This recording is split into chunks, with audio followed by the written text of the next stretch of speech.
نزا فيديو زي قديمو زرعيا مدهاني عالم كوفيركا زي مملاس يدحننا كابزي حاسبني حدقان كابزي حاسبني دنجت موتن يسورنا نبعد كاب عيننا حزن كالبنا يترقلنا مدهاني عالم رهرو قواساينا منتاغو من كبل أمسك البجاه يوتو زخفله نسي أمو محرطن شرنوتن عيف فلينا لمدهاني عالم تفكرون لمدهاني عالم تقتلوا وقلت وقل المالكم تأمنوا نزا فيديو زي آمين النابلكم تمسجن مدهاني عالم النابلكم أمسجنوا مدهاني عالم هبوي حساب لبنا اسمرلنا سدتنا حسرلنا كابزلو نهاو نفاس نسورلنا آمين آمين آمين قاله هوت يسمع لنا بروخ قدام سنبتك يقبرلنا سلام كبرات خاتاتلت مدبي أبزلكم وسلامكم بزحنا لما أنت مدبي استفر عليه مدبات يزلكم مسئلة كم زعب زار الست كاتاتل وزلكم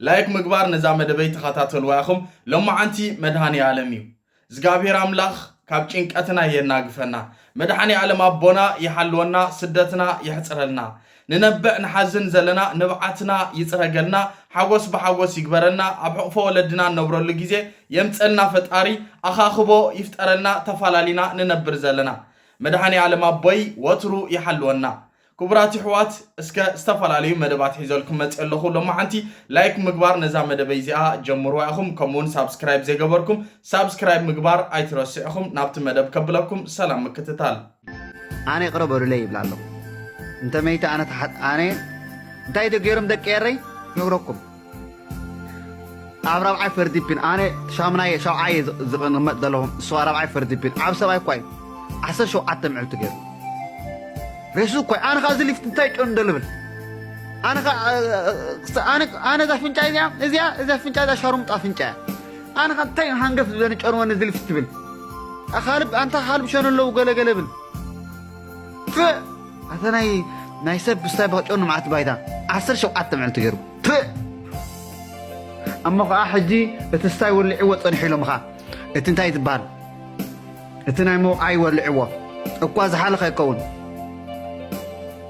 قرمي دملكم تغربوا لي أنا خمسة خي قات من ريساي قوا كارت ترفس ريساي قودي كتفو سكت وعلى الفتاري يغربوا لي ذكرني كارت ترفس قودي تريساي قوا تناتي منفسي كخصوا على تصبوا تجباري كسبوا على أبسل استعمل تبعت من تركب أنا أقوم أخركب أنا تكون كنت كيف لي مساي بجاك بوليسين أسيستنتين بجاك زيهم قدستي حبشة كنت كيف لي موروكانس كنت كيف لي تركاو كنت كيف لي هولنداوين كنت كيف لي بجاك زيهم أسيستنت بوليسي زيهم قدستي دكتور زم قدست ديكوين إذا خشنو تصوع على كسب دلي هو كلب خبانة نصبح خدول ولا ما كلب خمس وح بالمنتال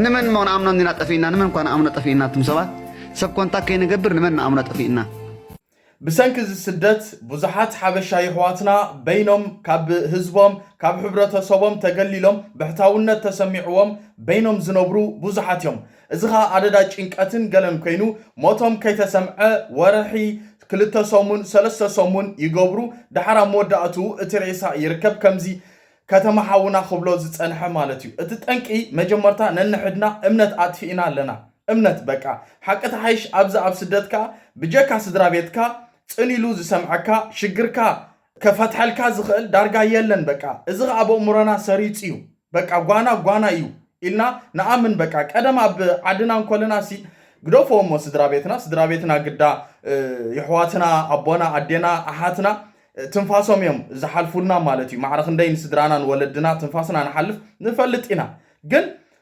كابو سدرابيتكا وطعي أب أفريقان كلنا وياب إرترادي بحفش أب أفريقان كلنا خبراتي حوات عرك مالت تنفاسو هيوتي زحالف الكانيرو قدم عركنت مالتي أب ساعة زغن عركنت أفيو عركنت تبهال يلن بكا عركي ويكا محازايلكا تنغرو ويكا تنغرا بدحريو مستيركا بملو يوصو مسكالو خينم يحميوخا أكن دزحو زخا ويكا بتناتكا حما أقواني نعاها كهارمخان كودوخان حيخو يبلو مالتي كم زي تات بدلات مسبوزحهم كا بزحاتي حواتنا بسنك زي بدلات زي بسنك زي تلمت ናይ ዕሩኽቶም ናይ መሓዙቶም ካብ ህዝቢ ወይ ከዓ ካብቲ ዕሩኽቶም ርሒቖም ይነብሩ ኣለዉ ማለት እዩ ኣብ መንጎ ዕምበባ መፂና ክቡራት ይሓት ናይ መድሃኒ ዓለም ዕምበባ ቡና ክንሰቲና ቡና ነፍልሕ ሽምዓውን ንወልዕና ሎማዓንቲ መድሃኒ ዓለም ስለ ዝኾነ ክቡራት ይሓት ንቐደም በሉ ዕምበባ ንብላዕ ናይ መድሃኒ ዓለም እዩ ናይ መድሃኒ ዓለም እዩ ክቡራት ይሓት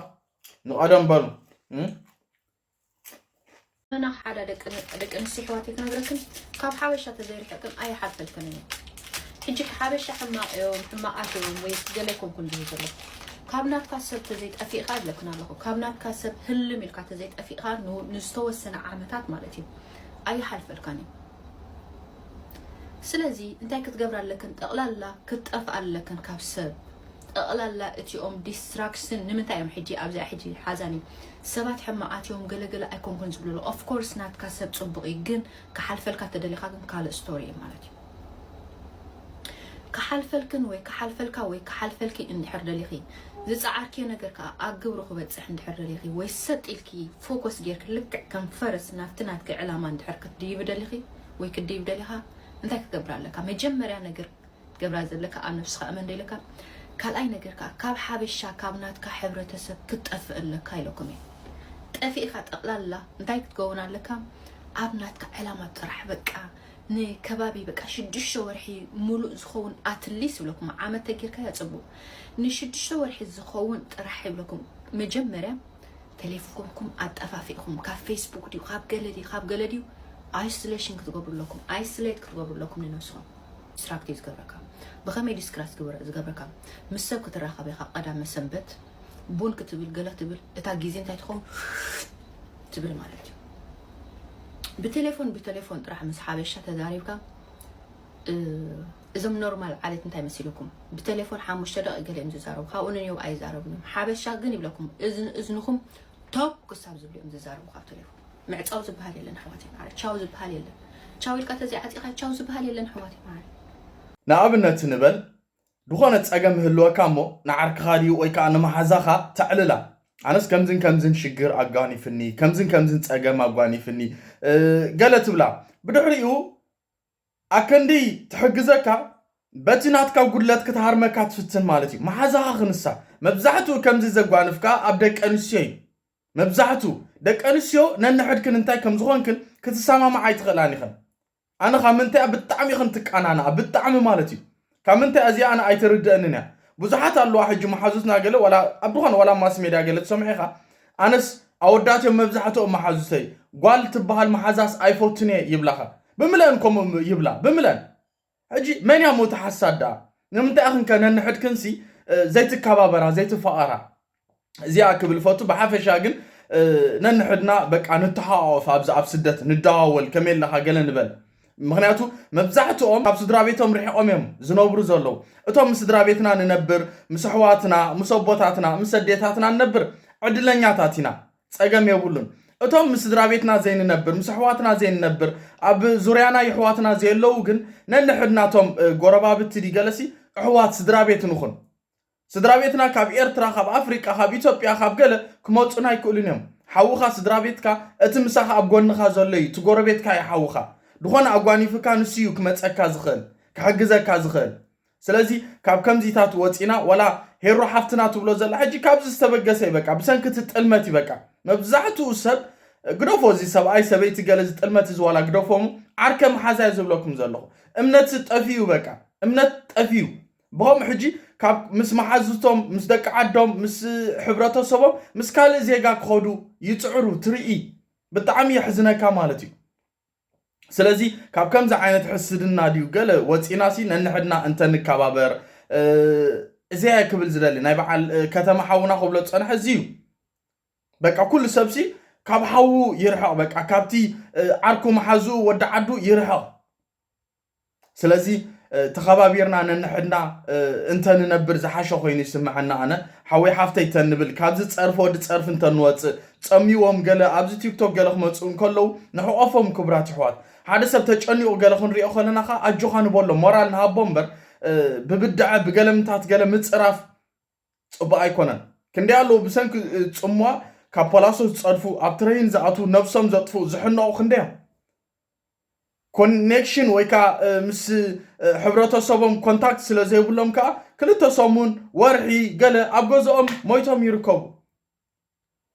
ጻዕዱሞ ኣዲዮም ተቆፀሮም ጻዕዱ ማዓቲ ኻትሪ ጻዕዱ ማዓቲ ኻትሪ መብዛሕትኦም ካብ በይኖም ብሕታውነት ገለም ዝነብሩ ሕጂ እቲ ናቶም ኢናባና ዝረግብ ዘሎ ጎረቤትካ ጻዕዳ ሕጂ ማዓስ ተኻሪዩ ማዓስ መይቱ ኣይትፈልጥን ኢኻ ክንዲ ኣለው ጻዕዱ ኣብዚ ናኽርሽትን ገለ ረእይዎ ሕጂ ንሃና ኣብዚ ንሃና ዩቱብ ገለ ክስቶ ከምዚ ኢሉ ተጎዲኡ ክስቶ ከምዚ ኢሉ ተሸጊሩ ክትሪኡ ከለኹም እንታይ በሃል መስልኩም እምበር ኣብ ዜና ረኣዩ ዜና ስለ ዘይንርእዩ ትጸገም ኣብዚ ናይዞም ጻዕዱ ንኣብነት ኣብ በዓል ቢልድ ገለ ኣብዘን ዓበይቲ RTL TV ገለ ኣዊታት ረኣዩ ሕጂ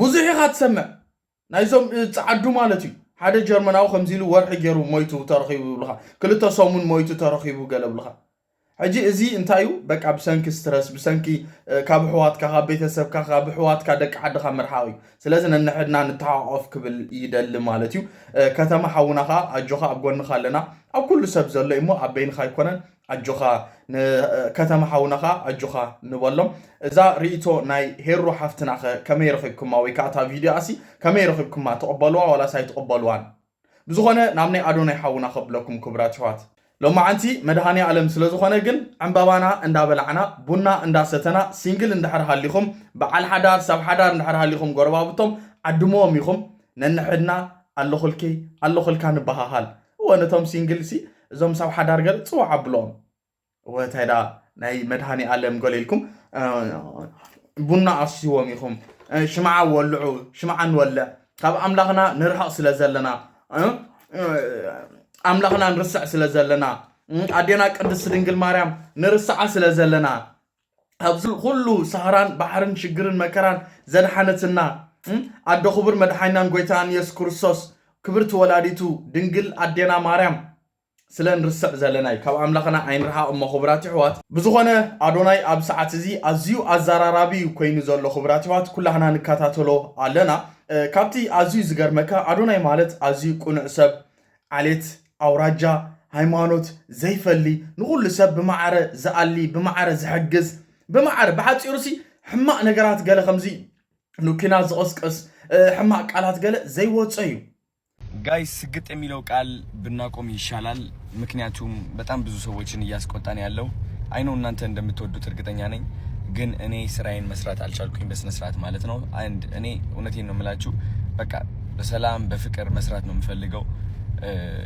ህይወቴን ኢንጆይ ማድረግ ነው የምፈልገው ስለዚህ ከሰላሜ በላይ ደግሞ ቫልዩ ማድረገው ነገር የለም እውነት ለመናገር ነው የምላችሁ እና ስግጥ የሚለው ቃል እናቆመው እና አንጠቀመው and አይዲያው መስራት ነው እንስራ በቃ ራሳችንን እናዳምጥ ተግተን እንስራ ከአይምሮአችን በላይ ልባችንን እናዳምጥ እግዚአብሔር በልባችን ነው የሚደርሰን and ዓላማችን እንቁም አይዲያው እሱ ነው አይዲያውን ብቻ ይዘን እንጠቀምበት ስግጥ የሚለው ቃል ግን መጠቀም እናቁም ወዳችኋለሁ ሐሪቁ ነዲሩ ከማን ዘይዛራረቢ አዶናይ ማለት ነቲ ተጨኒቆ ዘሎ አጆኻ ዝብል እዩ አዶናይ ማለት መብዛሕትኦም ግን ብሰንኪ ሕስድና በቃ ዓብሊልና እቲ ጸገምና ናይ ሓበሻ ትስቕ ክትብል ኮለኻ ማርቴሎ ገይሮም ኳሕ ብልኻ ክትወደቕ ደሊኻ ትስቕ ክትብል ሓፍ ክትብል ክትህብ ትምዲው ክትዓብዲው ክትብል ጽግዲ እንድሕሪኦምኻ ማርቴሎ ገይሮም ኳሕ ብልኻ ንታሕቲ ክደቕሱኻ ፍትኑ አዶናይ ብዙሕ ግዜ ብማርቴሎ ተሃሪሙ ተደቂሱ ኣብ ሰዓት እዚ ግን በቃ ሳላዛ ሰግጥ ትበሃል ናብ ነፍሰይ ናብ ህይወተይ ዘምጻኽዋ ተሲኤ نعي ولا حدا زي مثلا السب دقيفني أي دقيفني ولا حدا من ياتو بمولو تناتي نجر نا مدحينان قويتان يسكرسوس نا أدينا قدس دنجل ماريام سلزهابكوا دقفتين الصميم صلو أميخا نعوم حليفة سلزهابكوا ميخا نعهم كبرات حواتي رخيبة زي أسين تحت أجمع بزحات جن بقى بحق حتى كم زلوا حما يقص كم زلوا قليهم ززارو بزلوا سلازي إذا سقط اتبل زربا ويكا ቋንቋ ድማ ካብዛ ሰዓት እዚያ በጀኹም አቋርጹ አኹም ምክንያቱን አይ አብ ህይወተይ አብ ስርሐይ ዕንቅፋት ትኾነኒ ስለዘላ ፈተነት ስለትኾነኒ ዘላ አብ ስርሐይ ዕንቅፋት ስለትኾነኒ ዘላ በቃ ግደፎ አኹም አይነው ይርደኒ ከም ትፈቱ ዋነዛ ሰግጥ ኩላህና ንፈቱ አይና ግን አማራጽ የብልና ነቋርጽ አይሉ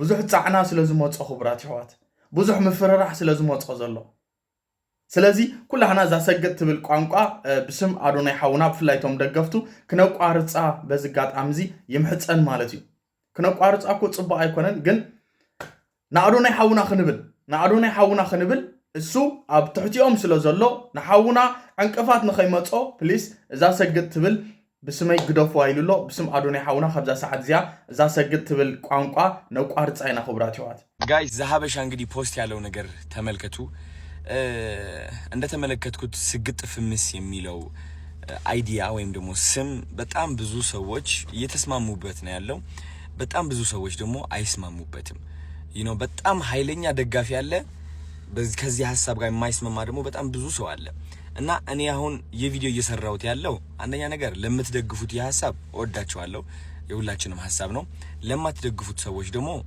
መጀመሪያ በምን ማስረዳት ፈልጋለሁ መሰላችሁ እድል እንድትሰጡኝ እንድትረዱኝ ፈልጋለሁ ለምን ስግጥ ፍምስ እንዳልኩኝ ባይገርማችሁ እኔ ከካናዳ ስመጣ በብዙ ችግር አልፌ ነው የመጣሁት የዲያስፖራ ህይወት በጣም ሙድ ይዞብኝ ተጫውቶብኝ ነው የመጣሁት በጣም አይናፋር ነበርኩኝ ዝቅተኝነት የበታችነት የሚሰማኝ ሰው አስደሳች ነበርኩኝ ትልቅ ደረጃ መድረስ አላምንም ነበረ የዛኔ ማለት ነው ወደ ኢትዮጵያ ስመጣ እንግዲህ ከህቴ ጋር ያረፍኩት which is ምንጣፏ ላይ ማለት ነው እሷ አልጋዬ ልስጥህ ባክህ እያለችኝ ግን ምንጣፏ ላይ ነው ያረፍኩት ለ7 አመት ሙሉ ካናዳ ኖሬ እንግዲህ አስቡት ተመልሼ ኢትዮጵያ ላይ የህቴ ምንጣፍ ላይ ስተኛ ይህ ምን ያህል ዳሜጅ እንዳደረሰብኝ ውስጤ ልገልጽላችሁ አልችልም በጣም ይግን ዝገርመካ አዶናይ ሲ ብዘይ አፈላላይ ንቡዛሓት ይሕዋትና ዝሕግዝ ዘሎ እዩ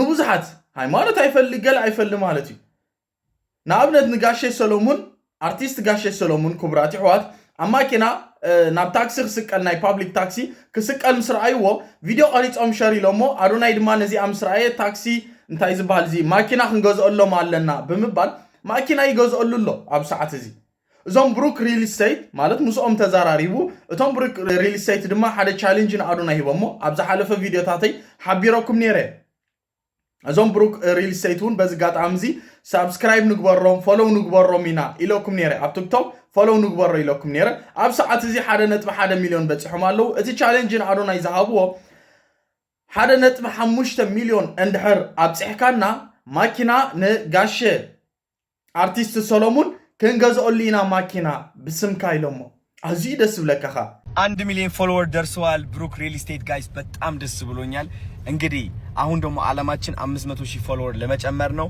ይህ ቪዲዮ የምታዩ ሰዎች ሁላችሁ ማለት ነው ወደ ብሩክ ሪል ስቴት ግቡና 500,000 ፎሎወር እንጨምር በአስደንጋጭ የሆነ ፍጥነት እንጨምረውና ጋሽ ሰሎሙንን መኪናውን ይውሰዱ ከዛ ሰርፕራይዝ አረጋቸዋለሁ እኔ በሚገርም ሁኔታ ነው የምላችሁ ተዘጋጁ በጣም ሴሌብሬት ነው የምናረጋቸው መኪናው ብቻ አይደለም ከመኪናው በላይ ሌላ ብዙ ነገሮች የተዘጋጁ ነገሮች አሉ ስለዚህ go ahead and follow አድርጉ 500,000 እናስሞላው ከዛ በኋላ እኔ ያሳያቸዋለሁ እንዴት ጋሽ ሰሎሙንን ፈገግ እንደማስብላቸው እንዴት የኢትዮጵያ ስዕል እንደሆኑ ላይክ አሳያቸዋለሁ እኔ ማርያምን በጣም ኤክሳይትድ ነኝ ጓጉቻለሁ እወዳቸዋለሁ አውሽጥ ክልተ መዓልቲ ዲገለኻ ሓደ ነጥቢ ሓደ በጽሖም ኣለው لعل 500 ديو 600 شح بصيحم نيرو كوم يفولو نيرو فولورز ناتو لعل 500 شح دي 600 شح قريتها خبرات واحد لعل 600 شح دي قال بصيحم نيرو اب ساعات زغن سالا ادوناي 1.1 مليون بصيحم አለው 400 شح ጥራይ እንሰርፋ لما عنتኻ كودا انسن فلطي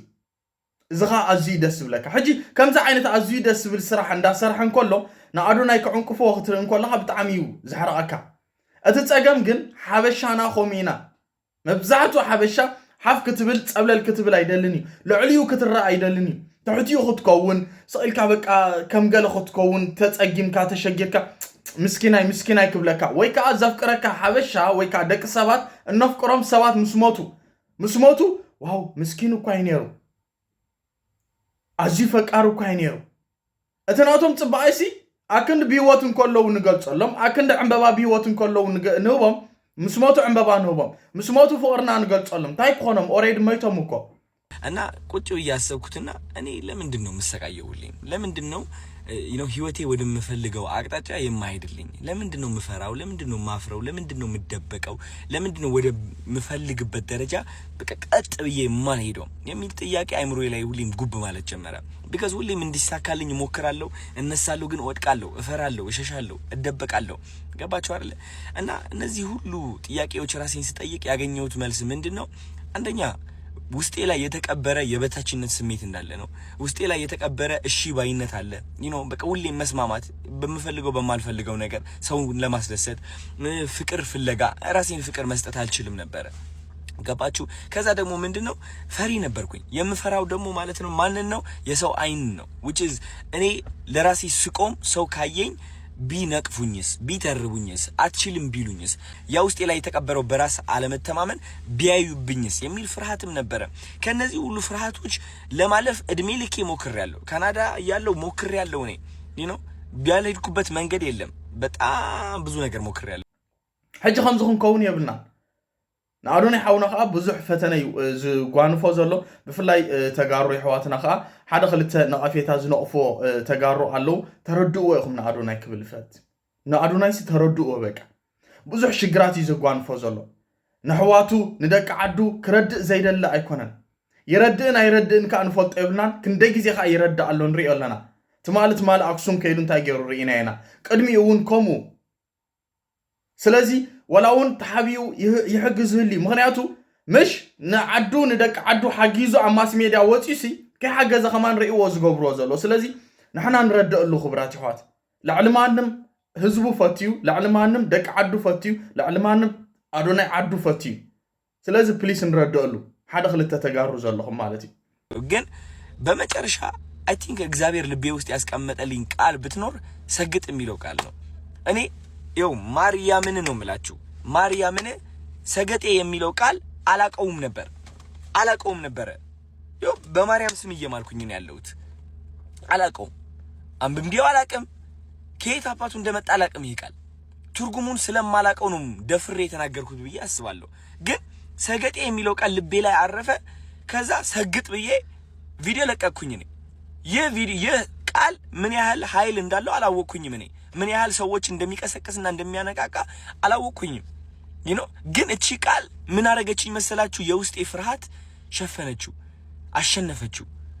የውስጤ በራስ አለመተማመን አሸነፈችው። እቺ ቃል ምንድነች? ከየት ነው የመጣችው? ማን ነው የሰጠኝ? ለካ ሰገጤ ማለት አይ ቲንክ ፋራ ነው መሰለኝ። ገባችሁ? የዛኔ ነው ሆኜ እያሰብኩት ያለው ሰገጤ ማለት ፋራ ማለት ነው።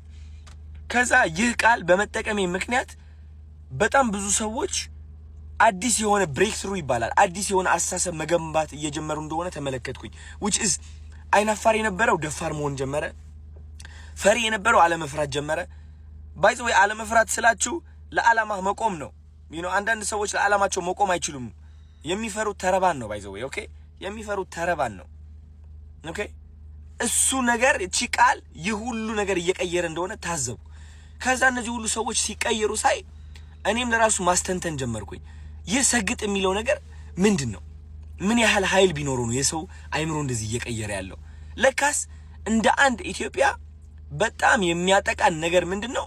ዩሊንታ ነው። ዩሊንታ በጣም ያጠቃናል። ጎረቤቴ ምን ይለኛል የሚለው አስተሳሰብ በጣም ያጠቃናል።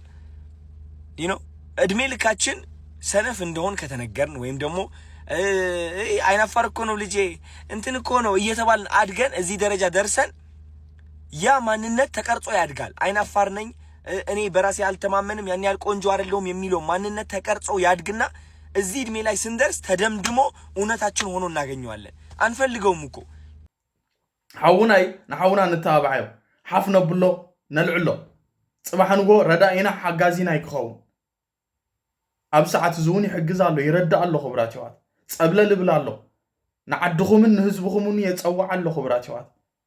ስለዚ ፕሊስ ብታሕትና እዚኣ ክሓተኩም ፈቱ። ገባችሁ? ከዚህ ማንነት የምንወጣበት መንገድ ምንድነው? መሰገጥ ነው። በመሰገጥ ነው፣ በመስራት ነው። መሰገጥ ስላችሁ እያወቀው እያለ እድሜ ልክህ እኮ ፈሪ እንደሆንክ ታውቀዋለህ። እድሜ ልክህ አይናፋር እንደሆንክ ታውቀዋለህ። እድሜ ልክህ ቆንጆ አይደለሁኝም ብለህ አስበህ የኖርክ ሰው እንደሆንክ ታውቀዋለህ እኮ። ግን ለነዚህ መጥፎ ሐሳቦች ትሰግጥባቸዋለህ። በቃ አትሰማቸውም ነው በቃ ገባችሁ አትሰማቸውም በቃ ድድብ ትልባቸዋለህ which is ወደ ሁለተኛ ቃላት ልመጣ ነው በጣም ብዙ ሰው ያናደደው ብዬ ማስበው ለምንድነው ህዝቡን ደድብ የምትለው ደድብ ወይ ህዝብ ምንድነው የሚያደርገው ደድብ ያልኩት እኔ ዝም ብላችሁ የጅል ስራ ስሩ ይያልኩኝ አይደለም የምትደድበው በነዛ መጥፎ ድምጾች ነው መደደብ ማለት አለመስማት አይደለ ደደብ ማለት ተቆርኩሞ ተነግሮ ማይሰማ አይደለ እንዴ አዎ እነዛ ሐሳቦች ናቸው እኛ እየኮረከሙ ወደ ማንፈልገው ህይወት የሚመሩ ወደ እፍረት ወደ ቁጭት ወደ ስቃይ ወደ ብቸኝነት ወደ የበታችነት ስሜት የሚመሩን እነዛ መጥፎ ሐሳቦች ናቸው ከነዛ መጥፎ ሐሳቦች የምንወጣው ደግሞ ከደደብንባቸው ነው አልሰማህም ካልናቸው ነው አዶናይ ሓውና ኻ እግዚአብሔር አምላኽ ምሳኻ ይኹን አጆኻ ወላ ሓንቲ ትኾነኒኻ እግዚአብሔር አምላኽ ሒስካ እምበር ብዙሕ ምጽባእ ዝመጾ ዘሎ ኽብራት ይሓት እዛ ሰግጥ ትበሃል ክጠፋ ኣለዎ እዚ ሰብ እዚ ካብ ኩሉ ሲ ግሉጽነት ኣለዎ አዶናይ ኽብራት ይሓት ማንም ሰብ ዝገብሮ እትናቱ ሕማቕ ነገራት ሓቢዩ ብዛዕባ ናይ ካልእ ሰብ ስለዚ ዛረብ ሰባት በቃ ብዛዕባ ናይ አዶናይ ዛር አዶናይ ግሉጽነት ስለ ዘሎ አነ ከምዝን ገብር ነይረ አነ ከምዝን ወልፍ ነይርኒ አነ ብዛዕባ ትምርተይ ከምዚ ኢሉ ዛር ብግሉጽነት አዶናይ ግን ደንቆሮ ይኮነን አዚ ስማርት አዚ በልሕ ነዛ ሰግጥ ንባዕላ ዝገድፋ ዘሎ አዚ በልሕ ስለ ዝኾነ እዩ አዚ ስማርት ስለ ዝኾነ እዩ ጽባሕ ንጎ እንታይ ከም ዝመጾ ስለ ዝፈልጥ እዩ ቆንጆ አይደለህም ይላል ኖ ቆንጆ ነኝ አይናፋር ነኝ ይላል ኖ አይደለሁም እኔ ደፋር ነኝ ከሰው በታች ነኝ ይላል አይምሮ ማለት ነው ኖ እኔ ከሰው በታች አይደለሁም ከማንም ከኔ አይበልጥም እኔ ደግሞ ከማንም ሰው አልበልጥም ሁላችንም እኩል ነን ግን እኔ አንደኛ ነኝ አየህ እንደዚህ አይነት ድፍረት ከራስህ ጋር ለማምጣት እነዛ ድምጾች መክዳትና አለመስማትን ያስፈልጋል እኔ የተጠቀምኩበት ቃላቶች ነው እነዚህ ድድብ የሚለው ስግጥ የሚለው ቃላቶች በጣም ኃይለኛ የሆኑ ቃላቶች ከመሆናቸው የተነሳ ሰርጸው ይገባሉ የሰው አይምሮ ሰብረው ይገባሉ እነዛ መጥፎ ሐሳቦችን በኃይለኛው ነው የሚሰብሩት ለምን ይመስላችኋል ቲክቶከር የበዛው በዚህ ጊዜ it's because እነዛ መጥፎ ሐሳቦች እስካሁን እያሰሩት ነበር አሁን ግን ከነዛ ሐሳቦች መውጣት ይችላል አብዛኛው ሰው በራሱ መተማመን ይችላል ለመጀመሪያ ጊዜ ራሱን ማፍቀር ይችላል እና እንደዚህ አይነት ነገር ነው መፍጠር የቻልኩት እኔ ስለዚህ ከዚህ ሐሳብ ጋር የማትስማሙበት መንገድ እኔ ሊታየኝ አልቻለም you know and በጣም ብዙ ተከታታዮች አላችሁኝ አሁን ይህ ቪዲዮ የምትመለከቱ ሳትናደዱ የሆነ ኖ እኛንን ትክክል ብላችሁ ለመፎከር ሳትሞክሩ ቁጭ ብላችሁ እንደዚህ ሐሳባችሁ ብታጋሩ እነዚህ በሰግጥና በድድብ ማለት በድድብ ለበረከቴ ስግጥ ለበረከቴ የሚለው ነገር የማይስማሙ ሰዎች ለማሳመን ብንሞክርስ ሁላችንም ሆነ እንዴት ያያገዘንና ህይወታችን እንዴት እየቀየረ እንደሆነ ለማሳየት ብንሞክርስ እስኪ ቪዲዮ ልቀቁ ጋይስ በእኔ ሐሳብ የምትስማሙ ከሆነ ቪዲዮ ልቀቁና አወንታዊ በሆነ መንገድ ለማስረዳት እንሞክር እንዴት እነዚህ ቃላቶች ፍቅር እየገነቡ እንደሆነ ኮንፊደንስ እየገነቡ እንደሆነ እስኪ እናስረዳ ወይስ እኔ ብቻዬን ተሳስቻለሁ እንዴ ገባችሁ አብረን እስኪ እናስተምርና እናሳይ ስፔሻሊ የተማራችሁ ሰዎች ዶክተር የሆናችሁ ሳይንቲስቶች ትልቅ ደረጃ ያላችሁ ማለት ነው እውነቴን ነው የምላችሁ በዚህ ሐሳብ የምትስማሙ ከሆነ እባካችሁ ወደፊት ውጡና ተናገሩ እማትስማሙበት ከሆነ ሁላችሁም ደግሞ ከዚህ ሁሉ በማስረዳት በኋላ ካልተስማማችሁበት መናገርም ትችላላችሁ እንደዛው እኔ እውነቴን ነው የምላችሁ ቁጭ ብዬ የመመልከት አቁም አለኝ የሆነ ነገር ትክክል ካልሆነ ይቅርታ የምል ሰው ነኝ ትክክል ካልሆነ ማለት ነው ገባችሁ አይደለ ስለዚህ እባካችሁ ኮሜንት ብቻ ሳይሆን ቪዲዮም ልቀቁና ሐሳባችሁ ግለጹ ስግጥ የሚለው ቃል ድድብ የሚለው ቃል ለበረከቴ ማለት ነው ህይወታችሁ በምን መንገድ ነው የቀየረው ቁጭ ብላችሁ ቪዲዮ ሰርታችሁ እንድትለቁልኝ ይፈልጋለሁ ጋይስ እናስረዳ እንዴት እየተቀየርን እንደሆነ እንዴት ወጣቱ እየተቀየረ እንደሆነ የበለጠ ነገር እየተፈጠረ ነው ያለው ፍቅር ነው እየተፈጠረ ያለው እኔ ደግሞ ልንገራችሁ ከፍቅር ውጪ ምንም አልፈልግም እኔ ፍቅር ነው የምፈልገው ዳስት እኔ በጣም ሰላም ሞድ ሰው ነኝ በጣም እኔ ልንገራችሁ እኔ ከምን ጋር ነው ፍቅር ያዘኝ ከተፈጥሮ ጋር ፍቅር ይዞኛል ከእግዚአብሔር ጋር ፍቅር ይዞኛል እግዚአብሔር ከዛ ውጪ ምንም የለኝም እኔ ምንም ያስኩት ሐሳብም የለም ገባችሁ አይደል ሰላምን ነው የምፈልገው እውነቴን ነው የምላችሁ እና እናንተም የኔ ተከታታዮች እንደዛ እንድትፈልጉ ነው የምፈልገው በቃ እኔ ለፍቅር እንድትቆሙ ለኮንፊደንሳችሁ እንድትቆሙ ክሬቲቪቲ ኢንተርናሽናል እንድንሆን ኢትዮጵያ እንደ ኢትዮጵያ ማለት ነው ይዘን ወደ አፍሪካ ከአፍሪካ ደግሞ ወደ ውጭ ሀገር ታለንትድ የሆኑ ሰዎች እንዲወጡ ነው አላማዬ ከዚህ ውጪ ምንም የለም ገባችሁ እና እግዚአብሔር ይመስገን ሁሉም ነገር እየተቀየረ ነው ያለው ሐሳባችሁ ስጡበት ወዳችኋለሁ ቴንክ ዩ ዛሬ በጣም ደብሮኛል። ከስንት ጊዜ በኋላ በጣም ደበረኝ ዛሬ። እንደምታውቁት እኔ ውስጤ ላይ ያለው ስሜት አልዋሻችሁም። ከብዶኝ ነበረ ዛሬ፣ ጨንቆኝ ነበረ፣ ደብሮኝ ነበረ። ከዚህ ምንድነው የምማረው? አይ ቲንክ አንዳንዴ መማር ይሰለቸኛል። አይሰለቻችሁም? አንዳንዴ በህይወት መማር አይሰለቻችሁም? ዋት መማሩ የሚቅርብኝ ዝም ብዬ ልኑር ብቻ ከነ ድብርቱ ከነ ጭንቀቱ ከነ ምናምኑ ህይወት ነች፣ በቃ ዝም ብዬ ልኑራት ብላችሁ አታውቁም? አዶናይ ካሲ ካብ ከመይ ሽግር ወፂ ኩላህና ንፈልጥ ኢና ነግረና እዩ። ካብ ነብሱ ካብ ሰውነቱ አትሒስካሲ ተቃሊሲ እዩ። ኣዝዩ ሓያል እዩ ኽብራት ይዋል። እዛ ሰግጥ ትብል ካብ ኔጌቲቭ ኮይኖም ነቲ ኔጌቲቭ ጥራይ ናይ አዶናይ ሽግራት ጥራይ ፀገም ጥራይ ይርዩ ኮይኖም እምበር ኣነ ኩሉ ግዜ ባይዞ ወይ ናይ አዶናይ ሸር ዝብሎ እቲ ፀፅብኦ 10 ግዜ ሸር ዝብሎ ደጋጊመ ፀፅብኦ ክረአዮም ኢለ ፀፅብኦ ሲ ክረአዮም ኣለዎ ናይ አዶናይ ሓውና ስራሕ ሰው እንደዚህ አይነት ቀን ያሳለፍኩት ዛሬ እላችኋለሁ። ግን አዶናይ ነኝና መማር ወዳለሁ ከህይወት። የዛሬ ትምህርቴን ላስረዳችሁ ፈልጋለሁ። አይ ቲንክ እግዚአብሔር የሆነ አዲስ ነገር ሲያቀድላችሁ ሁሌም በፈተና ነው የሚያሳልፋችሁ። እኔ ልብ ብዬ አስተውየዋለሁ። እኔ እንደኔ በጣም በብዙ ፈተና ያለፈ ሰው የለም። ልንገራችሁ ጋይስ፣ በብዙ ነገር ተፈትኛለሁ። በብዙ ንቀት አልፌያለሁ፣ በብዙ ውድቀት፣ በብዙ ኖ እምቢ፣ አንተ በቂ አይደለህም ምናምን በጣም ኤክስፒሪየንስ ያደረኩኝ ሰው ነኝ። በእነዚህ ነገሮች አልፌያለሁና አስተውያለሁ። የእግዚአብሔር የበረከት ፕሮሰስ አይቼዋለሁ። ስቴፕ ባይ ስቴፕ ምን እንደሚመስል ሁሌም አንድ እግዚአብሔር ማለት ነው በረከት ሲያስብልህ መጀመሪያ ምን ያደርጋል መሰላችሁ? ድክመትን እንድታይ ያደርጋል። ያለህበት አዘቅት እንድታይ ያደርጋል። ያለህበት ጨለማ፣ ጭንቀት፣ ራስን መጥላት፣ ሁሉም ነገር ማለት ነው። ከዛ በኋላ ምንድነው የሚያደርገው እግዚአብሔር? በእነዚህ ድክመቶችና በእነዚህ ያስተዋልካቸው ጭንቀቶች whatever it is ህይወትህ ላይ ያለ ነገር እንድትሰቃይ ያደርጋል። እንድትሰቃይ የሚያደርግህ ግን እንድታስተውል ስለሚያደርግህ ነው። እያስተዋልካቸው ነው የምትቀጥለው። እየተሰቃየህ እንደሆነ ካስተዋልክ በየቀኑ እየተሰቃየህ ትሄዳለህ። ስቃዩ ላይ ሳይሆን ማስተዋሉ ላይ ነው ያለው።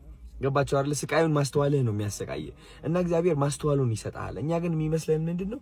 እግዚአብሔር ወይ ለምንድነው የምታሰቃየን እንላለን። ግን ችግሩ ያላወቅንበት ማለት ነው እግዚአብሔር ማስተዋላችን እየጨመረው ነው።